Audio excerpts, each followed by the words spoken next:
Maya tinggal tak? Maya. Alhamdulillah.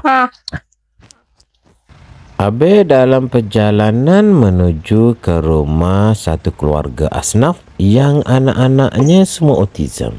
Nama tempat ni Habis tak pasti, tapi dia berada di sekitar jajahan Kuala Kerai. Habis dah pun sampai di rumah asnaf yang Habis masukkan, dan ini salah seorang anaknya yang ada kat rumah. Masa Habis sampai, anak ni hanya bersorangan berada di rumah. Nama ke apa? Api. Api. Mau pergi jual? Api sekolah jam berapa? Tingkat berapa? Berapa? Satu. Tingkat satu. Ni. Ada bahagia dah. Nak lembek tak? Nak. Nak. Boleh.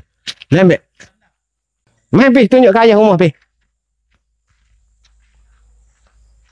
Lepas tu, ayah duit ni. Api wi kemar dah. Jangan wi kok lain pula. Wi kemar dah. Simpan molek dah. Api tu dah tak lembek kau Pi? Api ada lembek?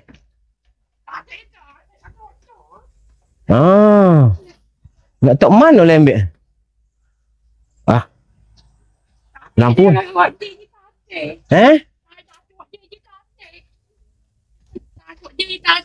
Awak diri kata. Comel kata Api. Aduh, comel. Nak tak gana weh? Sandar din. Tak boleh diikat ni. Sandar din ni. Kat telur. Kita tak telur dengan ni. Tak dapur. Mana dapur Pi? Ni dapur. Tak dapur ni. Dia sandar din dia tu. Ni dapur. Awak diri belakang Pak duduk.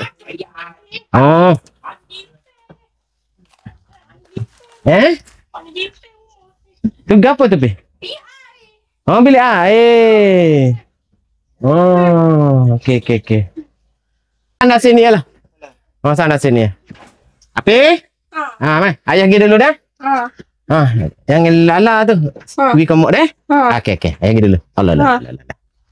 Maya tinggal tak? Maya. Alhamdulillah.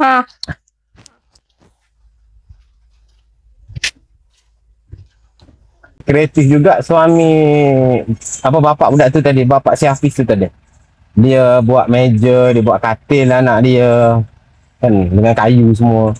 Katil makan kat dalam rumah, katil kayu. Tengok beres. Kreatif lah. Semua anak dia autism. Tak ada rezeki jumpa mak bapak dia jumpa anak.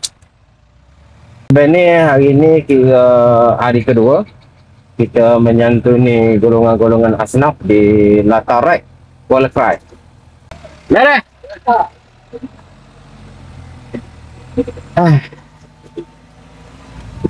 So, habis petang nanti kita ada 4, 5, 6 rumah lagi. Lepas tu kita mandi air sungai. Panas boh, kereta ni tak ada aircon boh. Kereta lama, kereta tak ada aircon. Jangan lupa follow media sosial Habis. Terima kasih kerana menonton.